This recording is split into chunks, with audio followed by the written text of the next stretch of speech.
mengaku bahwasanya dia lesbian dan mereka akan selalu melakukan aksi-aksi penolakan terhadap gay dan lesbian. Baik, terima kasih. Yang dikatakan oleh tim kontra tersebut merupakan antisipasi dari seorang yang telah melakukan aksi performatif. Hal yang dikatakan tersebut adalah antisipasi, bukan aksi performatif yang mereka lakukan. Aksi performatif yang mereka lakukan tersebut adalah mengapa dasarnya kita harus melihat dampak baik dari aksi performatif? Karena yang pertama, dampak buruknya ada, tetapi lihat bagaimana nantinya impact yang banyak orang itu adalah dampak baiknya sendiri. Kita akan lihat bagaimana mayoritas yang mendapatkan hal tersebut. Maka kami secara lugas mantap itu menolak masuk perdebatan kita pada kali ini. Sekian dan terima kasih. Baik, terima kasih. Pembicara kedua dari tim kontra menghabiskan misalnya waktu 0,0 lebih. Selanjutnya kita beralih kepada pembicara ketiga dari tim pro. Waktu ada 5 menit dan toleransi waktu 20 detik. Dipersilakan. Baik, di sini saya selaku pembicara tiga ini menyampaikan ingin membidas argumen yang dikatakan oleh tim kontra. Di sini tim kontra hanya memberikan contoh dari seseorang yang melakukan niat buruk tersebut, niat dengan niat buruk, namun mengakibatkan akibatnya baik. Rekam dari tim kontra tidak menyatakan atau tidak memberikan contoh suatu aksi yang buruk juga dengan akibat yang buruk. Nah, dalam hal ini saya berikan contoh, yaitu Mandy Hale, seorang vokalis seorang band terkenal, melakukan aksi pendukungan pada LGBT, yang mana hal tersebut berdampak buruk pada bandnya sendiri, yaitu diboikotnya dia dari negara Malaysia. Nah, hal tersebut juga mengakibatkan dampak buruk terhadap gerakan sosial yang dibawanya, yaitu dia dengan mendukung gerakan sosial LGBT tersebut memberikan kiprah buruk juga kepada LGBT, sehingga citra orang terhadap gerakan yang didukung ini makin buruk karena yang ditampilkan oleh dia adalah yang buruk. Di sini saya tidak membahas niat ataupun niat seseorang ataupun cara seseorang itu, namun saya di sini membahas aksi yang buruk yang juga nanti akan mengakibatkan hal yang buruk. Nah, dari situ kita bisa menilai bahwasannya jika kita memandang hal tersebut, kita juga akan berpendapat bahwa gerakan sosial yang dia Sih, sangat dengan mari kita bentukkan kembali pola pikir kita. Apakah terhadap publikasi LGBT adalah gerakan sosial? Karena kan kemarin sadari bahwa gerakan sosial adalah gerakan yang berdampak baik terhadap banyak masyarakat karena adanya bantuan di dalamnya, bukan pola pikir yang berubah terhadap stereotip seseorang. Baiklah, di sini saya akan menjawab instruksi yang diberikan oleh tim kontra. Di sini saya sama sekali tidak menyatakan bahwasannya gerakan LGBT ini merupakan gerakan sosial. Namun yang saya garis bawah di sini adalah aksi performatif dalam yang dilakukan oleh Mandy Hale itu mendukung gerakan sosial, yang dimana kita tahu aksi performatif itu hanya bertujuan untuk menaikkan kedudukan sosialnya. Juga kita bisa dapat silakan selalu. Rekan kembali kita ingatkan kembali ketika rekan itu mengatakan bahwasanya yang mereka lakukan ada gerakan sosial. Tapi kembalinya rekan itu mengatakan bahwasanya itu tidak melakukan gerakan sosial. Maka telah terjadi kontradiksi di dalam argumen Anda. Baiklah, saya akan meluruskan di sini, saudaraku. Di sini saya tidak melakukan mereka di sini adalah media melakukan gerakan sosial, tapi mereka di sini melakukan aksi performatif yang mendukung gerakan sosial seperti mosi kita pada hari ini. Nah, di sini saya juga dapat membawa contoh-contoh lain. Contohnya, klub-klub ataupun lembaga-lembaga besar olahraga dunia membawa dengan mantapnya, dengan besarnya membawa mendeklarasikan atau mengorasikan bahwa mereka setuju dan mendukung gerakan-gerakan yang buruk. Nah, di sini mereka memberikan dukungan, namun mereka sendiri sebenarnya tidak dalam gerakan tersebut, tidak termasuk gerakan tersebut. Nah, di sini perbedaannya. Di sini mereka hanya mendukung yang mana bertujuan untuk menaikkan kedudukan sosial mereka, tanpa mereka sebenarnya tergabung dalam gerakan sosial tersebut. Nah, oleh karena itu saya katakan bahwasannya aksi performatif ini sama sekali tidak membawa sama sekali lebih banyak membawa dampak buruk terhadap gerakan sosial dan dirinya pun sendiri gitu. Terima kasih. Baik, pembicaraan ketiga dari Impro menghabiskan waktu 1 menit 40 detik. Selanjutnya kita kembali ke tim kontra kepada pembicara ketiga dari tim kontra. Waktu Anda 5 menit dan toleransi waktu 20 detik. Dipersilakan.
lihat aktor yang terlibat dalam gerakan sosial, akan ada dampak positif yang didapatkannya, yang dimana nanti akan saya jelaskan pada poin argumentasi saya. Masuk pada poin argumentasi saya mempunyai dua titik perdebatan. Yang pertama, justifikasi, apakah posisi ini dapat dibenarkan atau tidak. Yang kedua, dampak, mana yang pada akhirnya akan membawa dampak positif. Dengan terhormat, mari bermain pada dunia kami, dunia ketika aksi reformatif lebih banyak dampak positif. Mari kita bermain kasus seseorang yang pejabat yang sebenarnya adalah seorang sombong, seorang pelit, seorang angkuh, lalu dia terpaksa untuk berbuat baik seperti dia bersedekah kepada orang yang tidak mampu, dia membantu memberikan sedekah kepada fakir miskin, yatim piatu, lalu panti asuhan dan jompo. Akan ada dampak positif bukan? Lihat ada tiga aktor yang dimainkan dalam kasus tersebut. Lihat pada aktor pelaku aksi reformatif. Kami tidak menutup mata akan adanya dampak buruk pada aktor tersebut yang dimana dia terpaksa untuk berbuat baik. Akan tetapi mari ya pada akhirnya dia akan berbuat sesuatu yang baik karena yang dari awal terpaksa akan terbiasa bukan? Lihat tidak perlu lihat yang mana pada akhirnya nanti akan menimbulkan sikap empati bagi seorang pelaku aksi reformatif tersebut. Lihat dampaknya juga akan mendapatkan pandangan yang positif yang dimana masyarakat akan menilai bahwa pelaku aksi reformatif tersebut akan ada pelaku yang baik, pelaku yang dapat dicontoh dan sebagainya. Dan kedua, mari kita bermain pada aktor orang yang mengirim bantuan. Mari kita lihat pada seorang pejabat ini memberikan bantuan kepada panti asuhan, akan banyak yang berdampak positif bukan? Mari kita lihat ketika seorang pejabat tersebut memberikan makanan, hal ini membantu seorang anak yang tersebut bukan? Mari kita lihat pada kasus panti jompo, hal ini akan membantu memberikan makanan bukan kepada orang-orang tua yang ada di sana. Lihat juga ada ketika para pelaku aksi reformatif tersebut memberikan dana bantuan akan membantu dalam pengembangan fisiknya dari baju pakaiannya. Dengan adanya dana tersebut, pakaian yang tidak ada, pakaian akan bisa dibelikan dengan bantuan dana tersebut, kan? Lihat juga dengan prasarana, dengan adanya dana yang terlibat, dengan adanya bantuan yang terlibat, prasarana, rumahnya atau kasurnya atau dana yang macam sebagainya akan mendapatkan bantuan dan sehingga ini dapat tidak teratur, sehingga ini berdampak baik bagi orang yang menerima aksi reformatif tersebut. Dan mari masuk pada aktor yang ketiga, masyarakat yang melihat aksi tersebut. Dan jika pejabat tersebut adalah idola masyarakat dan masyarakat akan menilai bahwa apa yang dilakukan masyarakat tersebut adalah apa yang dilakukan oleh aktor tersebut adalah hal yang baik, dikarenakan berperilaku yang baik dan sesuai dengan norma-norma dan tidak melanggar norma-norma yang ada.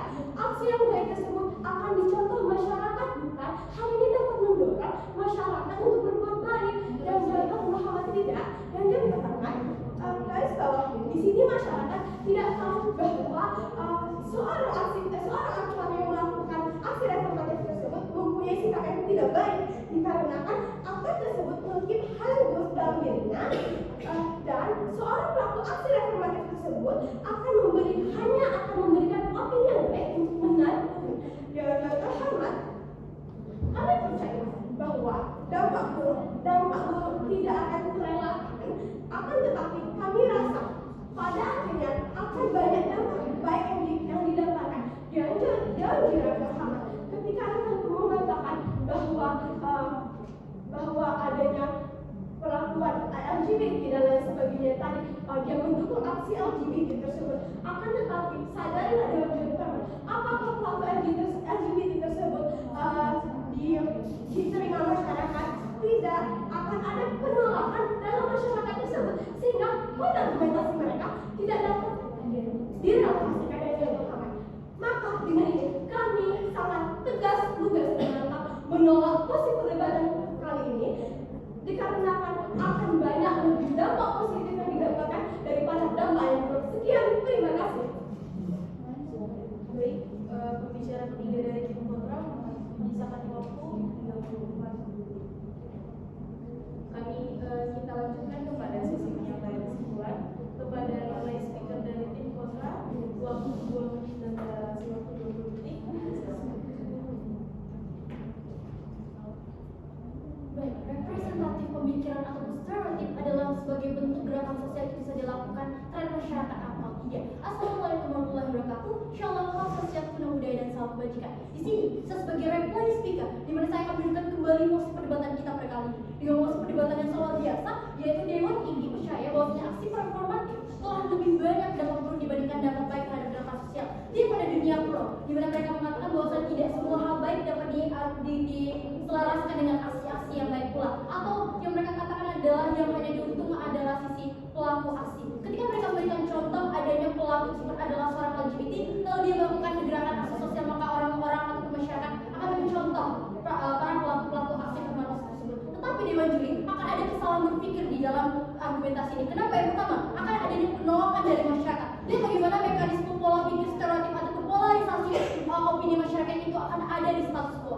Apakah nantinya seorang LGBT akan diterima oleh masyarakat? Tidak. Tetapi apakah orang tersebut adalah pelaku ataupun seorang yang menggubur-guburkan LGBT itu akan diterima oleh masyarakat? Tidak. Kenapa? Karena tidak adanya pelaku ataupun tidak adanya selarasan norma di dalam tersebut. Akan adanya penerimaan dan penolakan gerakan sosial yang terjadi di masyarakat. Maka argumen mereka telah sangat patahkan pada posisi ini. Lalu selanjutnya, kontra bangkit dengan dunia, yaitu di mana kami percaya bahwasanya orang itu akan memiliki suatu dampak yang baik, di mana yang pertama dampaknya terhadap bagaimana pola pikir orang ataupun pola pikir di masyarakat. Pun pada akhirnya jika mereka melakukannya karena tidak ikhlas, tidak munafik dan sebagainya, karena itu bukanlah sesuai dengan yang mereka bawakan atau mereka yang inginkan, tetapi itu akan tetap benar karena ketika mereka mempublikasi apa yang mereka bawakan, apakah pola pikir itu tidak Dewan Juri, tetapi apa yang mereka bawakan adalah publikasi terhadap hal-hal baik. Ketika mereka melakukan gerakan sosial, membantu masyarakat bawah, membantu masyarakat atas sekalipun, di mana mereka masyarakat atas akan mengikuti polarisasi yang dilakukan oleh aktivisme ataupun aksi performatif. Karena kami sadar ketika polarisasi apa yang mereka lakukan itu akan membentuk suatu dampak positif yang progresif, di mana nantinya gerakan-gerakan sosial itu akan selalu progres terlakukan oleh aksi-aksi ataupun pelaku-pelaku privilege, di mana mereka nantinya akan mengejar nama-nama baik mereka, tetapi hasil yang diterima oleh masyarakat mayoritas itu akan tetap baik pada posisi kami. Maka secara tegas dan semantap kami mau menolak mosi perdebatan kita kali ini. Sekian, terima kasih. Baik, terima kasih. Reply speaker dari tim kontra menghabiskan waktu 00. Baik, kita lanjut kepada reply speaker dari tim pro. Waktu ada 2 menit dan toleransi waktu 20 detik. Silakan. Seperti yang saya dan rekan saya katakan tadi, bahwa aksi performatif adalah aksi yang dilakukan hanya untuk meningkatkan status sosial seseorang. Mereka lebih peduli kepada status sosialnya daripada dampak baik yang akan didapat oleh gerakan sosial. Gerakan ini adalah gerakan manipulasi kepada masyarakat hanya untuk terlihat baik di pandangan masyarakat. Jika kita melihat pada status quo, banyak sekali netizen yang merasa kecewa dan tertipu dikarenakan tokoh-tokoh influencer mereka ternyata hanya memakai topeng baik semata. Dari tadi juga ada kesalahpahaman bahwasanya tadi mengatakan ada maksud saat pelaku sebenarnya tidak mendukung. Di sini poin penting yang kami bahas adalah aksi performatif, di mana aksi ini dilakukan hanya untuk menaikkan status sosial orang tersebut dan mementingkan kepentingan pribadi. Oleh karena itu, kami dari tim pro menyatakan dengan tegas, lugas dan mantap bahwa kami tetap setuju pada mosi pada hari ini. Terima kasih. Baik, dari reply speaker dari tim pro menyisakan waktu 1 menit 21 detik. Kita boleh tepuk tangan dulu untuk kita semua. Selanjutnya, setelah penyampaian ini kita akan mendengarkan sedikit advokasi general dan feedback dari juri kepada aktivitas kami persilakan.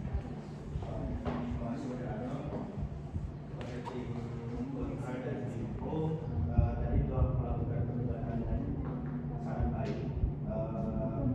Cara dari tim pro dan kontra dalam memahami posisinya itu sudah di posisi kontra dan maupun di sini pro.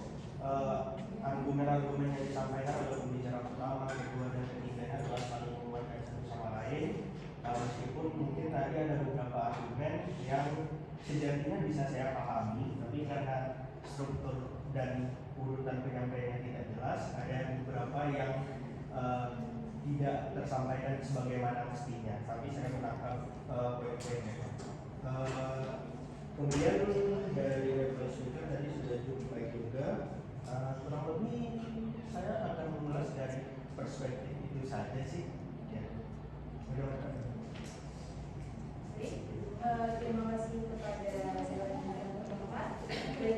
dengan selesainya feedback dari juri, berakhirnya penyampaian tersebut, maka berakhirlah sesi perdebatan kita kali ini.